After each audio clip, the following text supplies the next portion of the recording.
मैंने सबसे पहले बहुत बड़े क्लिनिक में बात की और लगभग 1.5 लाख तक मेरा जो कॉस्ट बन रहा था, तो उस हिसाब से मेरी तो हिम्मत ही नहीं हो रही थी कहीं जाने की। हेलो, मैं doctor Ankit Kumar Jain, dermatologist and hair transplant surgeon. आज हमारे साथ हमारे एक और पेशेंट हैं। पेशेंट का नाम है प्रवीण। इनका ट्रांसप्लांट आज से लगभग 4 महीने पहले हमारे यहाँ पे हुआ था और 4 महीने पहले इनसे काफ़ी सारा डिस्कशन हुआ। इनका पूरा प्लान हमने इनको समझाया और इनका फ्रंट में बेसिकली हेयर ट्रांसप्लांट हुआ है। थोड़ा सा फोरहेड जैसे ब्रॉड था, तो हमने उस हिसाब से हेयर लाइन ली थी ताकि ग्राफ्ट को भी थोड़ा कंजर्व किया जा सके और रिजल्ट अच्छा दिया जा सके। इसमें और एग्रेसिव लुक में भी जा सकते थे, लेकिन हमारा काफ़ी डिस्कशन हुआ। उसके बाद हम एक लुक पे आए, एक हेयर लाइन हमने डिसाइड की और हमने फिर बाद में इम्प्लांट किया। तो आज अभी प्रवीण है, इनको 4 महीने हो गए हैं। अभी तक ही इनकी पूरी जर्नी कैसी रही, कैसा एक्सपीरियंस रहा सर्जरी से लेके आज 4 महीने तक। PRP भी हुए हैं, मेडिसिन भी ले रहे हैं, तो सारा पूरा एक्सपीरियंस कैसा रहा आज हम प्रवीण से जानते हैं। मैं प्रवीण हूँ, मैं सागर से आया था। मैंने भोपाल से, ये भोपाल ब्रांच है, मैंने यहाँ से अपना ट्रांसप्लांट करवाया। तो सबसे पहले कि मैंने जितना भी, जैसे आप लोग भी सर्च कर रहे होंगे यूट्यूब पे कि कहाँ से आपको हेयर ट्रांसप्लांट कराना चाहिए, कहाँ से आपको अच्छे रिजल्ट मिलते हैं, तो ये सारी चीज़ें आप भी सर्च करते हैं। तो ऐसे ही मैंने सर्च किया था और सर्च करते करते मैंने हेयर ग्रो क्लिनिक की वीडियोस देखे और फिर बाद में पता चला कि भोपाल ब्रांच है।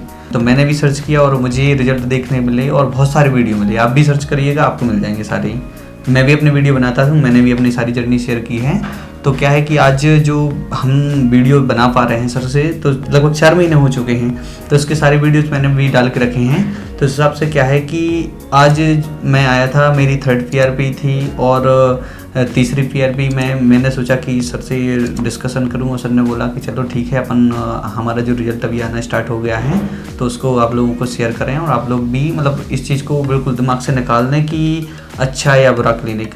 मैंने सबसे पहले बहुत बड़े क्लिनिक में बात की, सर के सामने ही बात कर रहा हूँ कि मैंने बहुत सारे क्लिनिक में ऐसी बात की और लगभग 1.5-2 लाख तक मेरा जो कॉस्ट बन रहा था, उस हिसाब से मेरी तो हिम्मत ही नहीं हो रही थी कहीं जाने की। आप जो पिक्चर्स मेरी डली हैं आप देखिए स्क्रीन पर, तो आपको खुद देखेंगे कि मेरी ये कंडीशन थी। अब इस कंडीशन के बाद मुझे एक नॉर्मल कंडीशन में जाना था, तो उसके लिए मैं अब क्या करूं। तो मैंने सोचा कि चलो ठीक है, अब क्या करूं। मैं सर के पास आया, मैंने यहाँ पे पिक्चर्स वगैरह जो सर ने दिखाएं और उनसे बात की सर से, तब हमें पता चला कि यार हो सकता है यहाँ पे भी हो सकता। जब मैंने अपना ट्रांसप्लांट करवाया, शेडिंग फेज आया, शेडिंग फेज के बाद मेरे बाल चले गए और जब आ नहीं रहे थे, तो मैं भी जब वीडियो बनाता हूँ तो मुझे भी सर कमेंट आते थे कि मतलब आपका ट्रांसप्लांट फेल है, आपने गलत ब्रांच को चूज़ किया है। तो एक बात तो पक्की है कि यदि हेयर ग्रो क्लिनिक की कोई ब्रांच है तो वहाँ पे आपके साथ कोई भी कंप्रोमाइज नहीं होगा, बिल्कुल 100% रिजल्ट आएगा। और जब मेरा आज रिजल्ट आ रहा है तो ये समझिए कि आप खुद देख लीजिए कि मेरा रिजल्ट कैसे स्टार्ट हुआ। अभी 4 महीने हुए हैं, अभी सर रिजल्ट कब से स्टार्ट हो जाता है? ये लगभग 4थे महीने से ही स्टार्टिंग रहती है, मतलब अभी स्टार्टिंग फेज है। अभी ये मान के चलिए कि ये लगभग 20-30% रिजल्ट है। तो आगे 1 महीने में इसमें और बहुत चेंज आएगा और उसके 1 महीने बाद लगभग हमको एक डिसेंट लुक मिल जाएगा। उसके बाद भी रिजल्ट थोड़ा बढ़ता है, लेकिन 6 मंथ में एक बहुत प्रॉपर आ जाएगा। अच्छा, पेन कैसा रहा पूरी जर्नी में आपको? जर्नी का ऐसा है कि हाँ, जब एनेस्थीसिया आपने दिया था बस ये समझ लो कि 1 मिनट का वो ही दर्द समझ लो। इसके अलावा आपको विश्वास ना हो तो आप करा के देख लेना। ठीक है, तो यही है कि मतलब जो हमने अपना ट्रांसप्लांट करवाया पूरा ये समझ लो 7 दिन तक तो मुझे कोई दर्द ही नहीं रहा। ऐसा लगता है कि घर पे जाएंगे, आपने जो टैबलेट्स दिए तो कोई दर्द नहीं। तो हमने सर एक बार आपसे बात की थी कि सर हम ये चाहते हैं, जैसे किसी को लगता है कि वहाँ पे इतने ज़्यादा ग्राफ्ट लगेंगे तो आपकी स्किन पहले जैसी नहीं रहेगी, तो हम कभी कभी ऐसा लगता है कि हम आप पहले जैसे नहीं रहेंगे। तो ऐसा हमें लगा और 1.5 से 2 महीने तक हमारी वो स्किन थी वो पहले जैसी नॉर्मल नहीं हो रही थी। तो ऐसी जब 2 से 3 महीने जब हुए, 3 महीने बाद हमारी वापस हो गई। आपने बोला था कि 1-2% रहेगी, वो भी नहीं है अब। तो ये समझ लो कि अभी हमारी अब स्किन नॉर्मल हो चुकी है, कोई दिक्कत नहीं है। कुछ लोगों को लगता है कि हेयर ट्रांसप्लांट के बाद हमेशा के लिए हेडेक होता रहता है, मतलब कुछ लोगों में मिथ है कि सिर दुखता रहेगा, हेडेक होता है। ऐसा कुछ आपको महसूस? देखो, सबसे पहले बता दूं, मैं अभी आया, मुझे एक पेशेंट मिली, तो अब हाँ मेरे तो 4 महीने हुए, तो अब सर से भी पूछोगे तो क्या मालूम सर सच ना बोले तो मैंने उनसे पूछा कि भाई आपको 2 से 3 साल हो चुके हैं, तो आप बताइए कि आपकी अभी क्या कंडीशन, आप कैसे मेंटेन कर रहे हैं। मैं कुछ मेंटेन नहीं कर रहा हूँ, मैं जैसे रहता था वैसे ही रहने लगा, बस एक ही है। और दूसरी चीज़ हमने उनसे पूछा कि कोई दर्द वगैरह, कुछ नहीं। और भी कोई साइड इफ़ेक्ट, ऐसे एक क्वेश्चन रहता है कि साइड इफ़ेक्ट ना हो जाए, तो कोई साइड इफ़ेक्ट नहीं है। अच्छा, कुछ लोगों को ऐसा लगता है कि सिर में कुछ फुंसियाँ होती रहेंगी हमेशा, मतलब शुरू में फॉलिकुलाइटिस होता है जिसका शायद हमारे साथ डिस्कशन भी हुआ होगा, एक आध बार मैंने मेडिसिन भी बताई होगी, बट हमेशा ही फुंसियाँ होना, हमेशा ही चीज़ें ऐसे कुछ ना कुछ लगा रहना, ऐसे कुछ प्रॉब्लम अभी भी लगा रहता है क्या? नहीं, ऐसा कुछ नहीं होता है, बस मुझे 4 से 5 दिन हुई है, वो भी मैंने आपसे पहले दिन यदि मैं बोल देता तो पहले दिन ही वो क्लियर हो जाती। तो मैंने सोचा धीरे धीरे मिट जाएंगी, मगर सर ने जो कैप्सूल दिए थे शायद, तो जो टैबलेट से दी थी, कैप्सूल दिए थे, तो उनसे मैंने उनको लिया, 2 से 3 दिन में ठीक हो गई थी बस, फिर उसके बाद कभी ये दिक्कत नहीं हुई।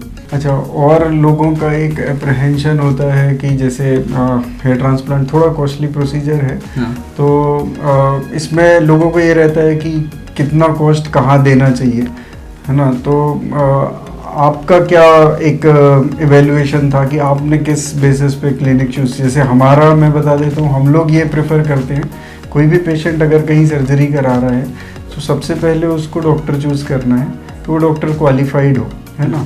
सेकंड नंबर पे वो डॉक्टर एक्सपीरियंस भी हो, मतलब उस पर्टिकुलर फील्ड का स्पेशलिस्ट तो होना चाहिए, बट उसका एक एक्सपीरियंस भी होना चाहिए कि उसने काफ़ी सारे केस कर रखे हो।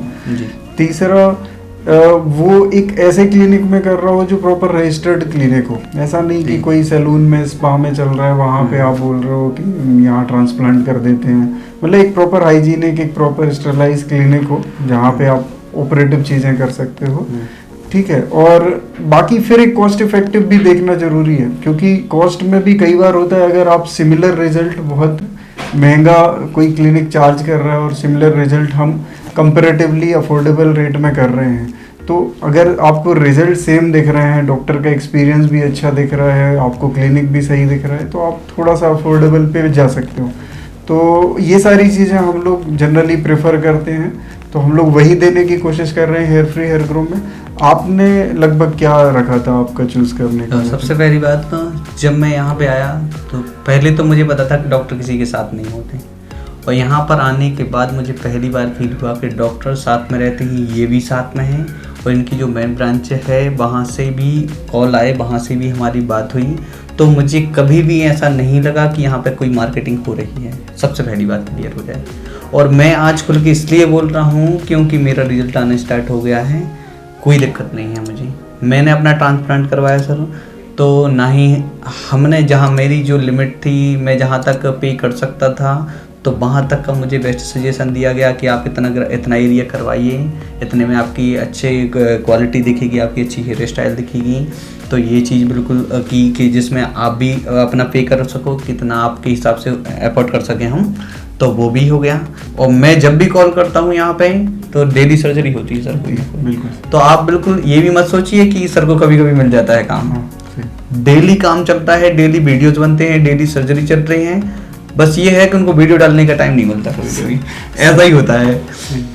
अगर ऐसा हो, इतना बिजी है कोई और काम कर रहा है लगातार, किस भरोसे पे कर रहा है।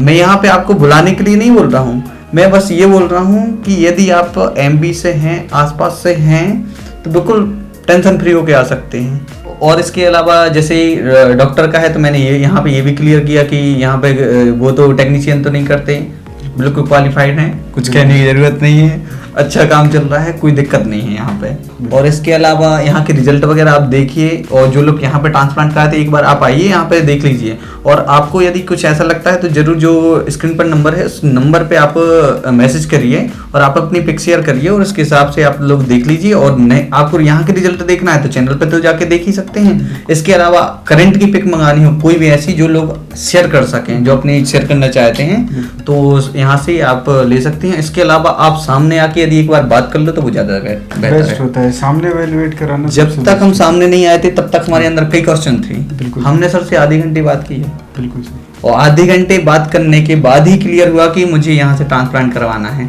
मैं यहाँ से सोच के गया था कि मुझे कराना है, बस थोड़ी घर बारी बोलने लगे कि नहीं अब इतना बड़ा प्रोसीजर है, ऐसा है, ऑपरेशन, एक ऑपरेशन बेड है, ऐसा कुछ नहीं है, बहुत नहीं, माइनर प्रोसीजर है, हाँ। टाइम ज़्यादा लगता है, बस टाइम ज़्यादा लगता लेकिन है डेप्थ कम है, तो इजीली हो जाता है। बस ये है कि हाँ, इसको लापरवाही में भी नहीं जाना है कि हाँ। बहुत माइल्ड है तो हाँ, हम ठीक। अनहाइजेनिक जगह कराएं, बट हाँ स्टिल घबराने के लिए इसमें कुछ भी नहीं। बाकी कुछ ऐसा आपको लगता है तो प्रवीण का खुद का एक यूट्यूब चैनल भी है, आप उस पर भी जाके देख सकते हैं। एकदम डे 1 से इन्होंने, या इवन उसके भी पहले से वीडियोस बनाने शुरू कर दिए थे, और इन्होंने अपनी पूरी जर्नी वहाँ भी शेयर की हुई है।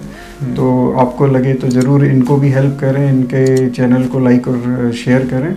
और हमारे चैनल पे भी आपको ऐसे और रिव्यूज़, ऐसी जानकारी, रिजल्ट्स, बहुत सारी चीज़ें मिलेगी। हेयर ट्रांसप्लांट से रिलेटेड ऑलमोस्ट सारा कंटेंट इसमें रहता है, तो आपको कुछ भी लगे तो आप देख सकते हैं। और वीडियो अगर अच्छा लगा है तो लाइक कर दें, चैनल को सब्सक्राइब करें।